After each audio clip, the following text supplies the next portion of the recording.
சுகுணாதிவார், நீங்க எப்படி பாக்குறீங்க? விஜய் தன்னை எந்த இடத்துல நிலைநிறுத்த பாக்குறாருன்றதும் இதுகால் வரைக்கும் அது திமுக வெர்சஸ் அதிமுகன்னு இருக்கு.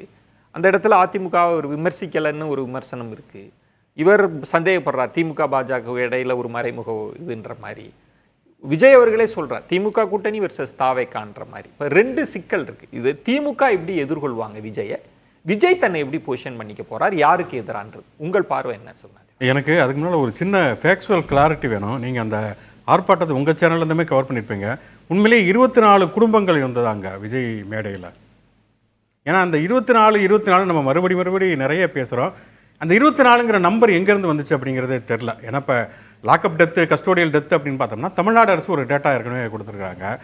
நாடாளுமன்றத்தில் தொல் திருமாவளவன் கேள்வி கேட்கிறாரு. மத்திய அமைச்சர் வந்து ஷபீர் முறை இது பேசியிருக்கோம் அந்த விவாதத்தில். என்ஜிஓ அமைப்பு இது சார்ந்து இயங்குற என்ஜிஓ இந்த சித்திரவதை அவங்க கொடுத்த டேட்டா தான். நீங்க சொன்ன மாதிரி 24ன்றது ஒட்டுமொத்தமா இருக்கான்றது ஒரு 24ன்றது both lockup police custody and judicial custody ரெண்டுமே இருக்கு. அது தெரியல. இல்ல அதுல இன்னொன்னு வந்திருந்ததுல எனக்கு தெரிஞ்சு 18 குடும்பங்கள் வந்திருந்தாங்க.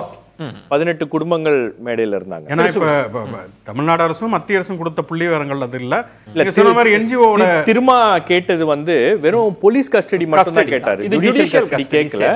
திருமா கேட்டது வெறும் போலீஸ் கஸ்டடி மட்டும் தான். இது அரசியலா எப்படி பாக்குறீங்க? இல்ல இது அந்த ஆர்ப்பாட்டத்திலே வந்து அதான் இப்ப 24ங்கிறது எனக்கு ஒரு சந்தேகம் இருந்தது.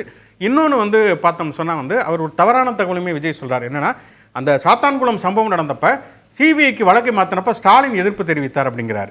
எனக்கு தெரிஞ்ச ஒரு பத்திரிகையாளர் நான் பார்த்த வரைக்கும் இவர் சபீர் இருக்காரு, லட்சுமி இருக்காங்க, அப்படி ஸ்டாலின் எதிர்ப்பு தெரிவித்த மாதிரி எந்த ஞாபகமே இல்லை.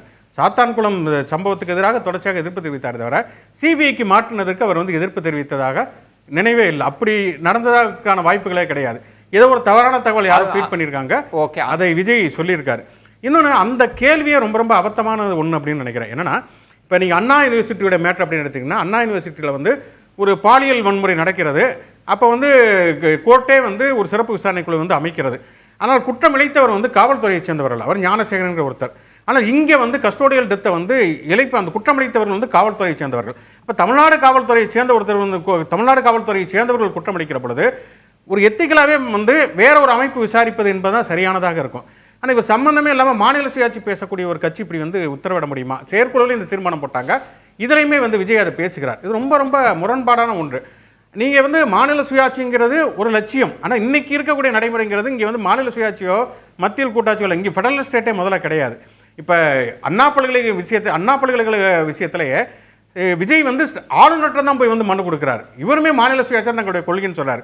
மாநில சுயாட்சி நீங்க பேசுறீங்களா, எங்கேயும் போய் ஆளுநர்கிட்ட போய் மனு கொடுக்குறீங்க அப்படின்னு கேட்க முடியாது. ஏன்னா இன்னைக்கு வந்து ஆளுநர் இருக்கிறார். இப்போ ஒருவேளை திமுக எதிர்ப்புல தன்னை ஒரு வித்தியாசமா காமிச்சுக்கணுன்ற முயற்சி இல்ல. எனக்கு அதுதான் ஒரு நெருக்கடி கொடுக்கணும்ன்றது இல்ல. இவ்வளவு நாட்கள் கழித்து இவர் வந்து வருகிறார். இப்ப ஒரு பிரச்சனை ஒரு என்னன்னா இப்ப வந்து செயற்குழுல பேசுறார். பரந்தூர் விமான நிலைய பிரச்சனையில பாதிக்கப்படக்கூடிய மக்களை திரட்டி நானே வந்து முதல்வர் ஸ்டாலினை சந்திக்க போவேன்வார். ஆனால் என்ன உண்மையிலே யதார்த்தம் என்னவா இருக்குன்னா விஜய் கட்சி நிர்வாகிகள் சந்திப்பதற்கே ஒரு பெரிய போராட்டம் நடத்த வேண்டியிருக்குதா அப்படிங்கிற கேள்வி வருகிறது. ஏன்னா கடந்த முறை வந்து ஐயநாதன் வந்து கட்சியை விட்டு வெளியில் வரப்போ அவர் அதே குற்றச்சாட்டு முன்வைக்கிறாரு. விஜயை வந்து நான் பார்க்கவே முடியல, ஒரே ஒரு முறை தான் அவர் சந்திப்பதற்கான வாய்ப்பு கிடைச்சது. இப்ப சமீபத்தில் வெளியில வந்திருக்கூடிய விஜய் கட்சியினுடைய தமிழக வெற்றி கழகத்தினுடைய செய்தி தொடர்பாளர் ஜெகதீஸ்வரன் ஒரு முறை கூட என்னால் வந்து சந்திக்கவே முடியல, சந்திப்பதற்கு தொடர்ச்சியாக முயற்சி எடுத்தால் அவர் சந்திக்கவே இல்லை அப்படிங்கிற ஒரு விஷயத்தை அவர் சொல்லுகிறார். இப்போ இவ்வளவு விமர்சனங்களுக்கு பிறகுதான் அவர் வந்து இந்த ஆர்ப்பாட்டத்துக்கு வந்திருக்கிறார் அப்படின்னு நினைக்கிறேன்னா, கட்சி ஆரம்பித்து 1.5 ஆண்டுகளுக்கு பிறகு ஒரு 10 முறை அவர் வெளியில் வந்திருப்பாரு. ஒரு பொதுக்களத்தில் நடக்கக்கூடிய ஒரு போராட்டத்துக்கு இப்பதான் அவர் முதல் முறையாக வருகிறார். அந்த ஆர்ப்பாட்டத்தில் கூட ஒன்று வந்து ஃபேக்சுவல் எரர் இருக்குது. இன்னொன்று பார்த்தோம்னா மொத்தம் ஒரு 10-15 நிமிஷத்தில் அந்த ஆர்ப்பாட்டங்கிறதே முடிந்துகிறது. நீங்கள் ஒரு ஆர்ப்பாட்டம் நீங்கள் எந்த கட்சி ஆர்ப்பாட்டமாக எடுத்துங்க, திமுகவில் இருந்து பிஜேபியிலிருந்து எந்த கட்சி ஆர்ப்பாட்டமாக இருந்தாலும், கடந்த காலமாக இந்த ஆர்ப்பாட்டமாக இருந்தாலும் ஒரு எழுச்சியோட ஒரு ஆர்ப்பாட்டம் நடத்தணும்னா ஒரு தலைவர் முழக்கம் இடணும். அதுதான் வந்து ஒரு எழுச்சி. விஜய் வந்து கையை உயர்த்தி முழக்கமே இடல. பெருமாள் மணி சொல்றது போக போக திமுக விஜய்க்கு பதில் சொல்ல வேண்டிய இடத்துக்கு நகருவாங்கன்றத நீங்க அப்படி பார்க்கலையா? கடந்து போயிருவாங்க. இல்ல, முதல்ல விஜயே இன்னுமே வந்து தன்னை ஒரு முழுமையான ஒரு அரசியல்வாதியாக அவர் வந்து தன்னை கட்டம் இன்னுமே அவர் அந்த மூடுக்கு வரவே இல்லை அப்படின்னு தான் எனக்கு தோன்றுகிறது. அவர் படிப்படியாக தான் வந்துகிட்டு இருக்காரு.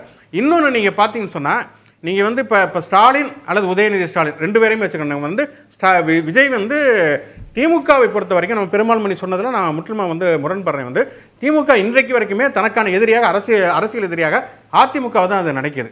ஏன்னா நீங்க வந்து கடந்த காலத்துல பாத்தீங்கன்னா திமுக எதிர்ப்பை அதிமுகவோட வலிமையாக பேசியது அண்ணாமலை.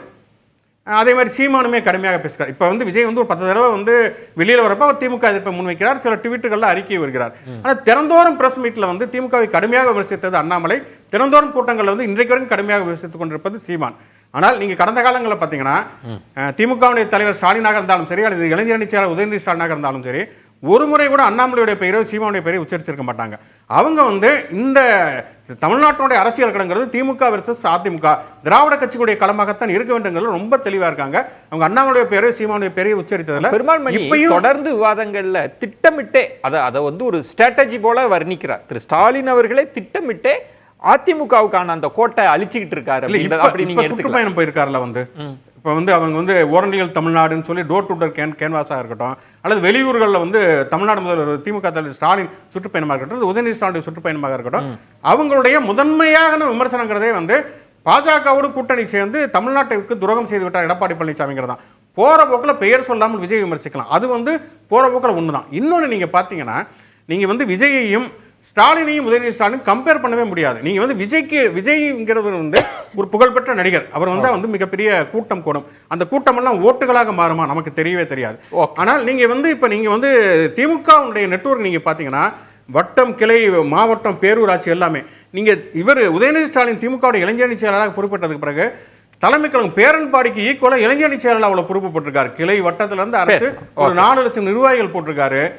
நீங்க பிஎல்ஏ பாகமுகவர்கள் எடுத்துட்டீங்கன்னா பாகமுகவர்கள் இருக்க மாதிரி இளைஞரணி செயலாளருக்கு பாகமுகவர்கள். நீங்க சொல்றது சுகுணாதிவார், அது திமுக அதிமுக தான் இருக்க போகிறது. நீங்க விஜய் அவர்கள் நிரூபிச்சா கூட அப்ப அவங்க பேசுவாங்களே தவிர இப்ப களம்ன்றது திமுக அதிமுக தான். அப்படிதான் இந்த ஆட்டம் இருக்க போகுதுன்றதா அவங்க பார்வை. கரெக்ட்டுங்களா? நிச்சயமா. இப்ப நீங்க இப்ப வந்து ஒண்ணும் இல்ல, இப்ப சனாதன எதிர்ப்பு அப்படிங்கிற ஒரு விஷயத்தை வந்து உதயநிதி பேசுறாருன்னா அது இந்தியா முழுக்க பிரச்சனையாச்சுன்னா அவர் வந்து அவருக்கு கட்சி வந்து பின்னாடி இருக்குங்கிறப்ப அவர் உறுதியாக நிற்கிறார். பெருமாள் அப்படியான எந்த விஷயங்களுமே இது வரைக்கும் வந்து விஜய் வந்து வெளியில வருவது, மக்களை சந்திப்பது, ஒரு ஆர்ப்பாட்டத்தில் கலந்து கொள்வது, அதுல வந்து ஒரு எழுச்சியாக முழக்கமிடுவதுன்னு இன்னும் ஒரு முழுமையாக வரவே இல்லை.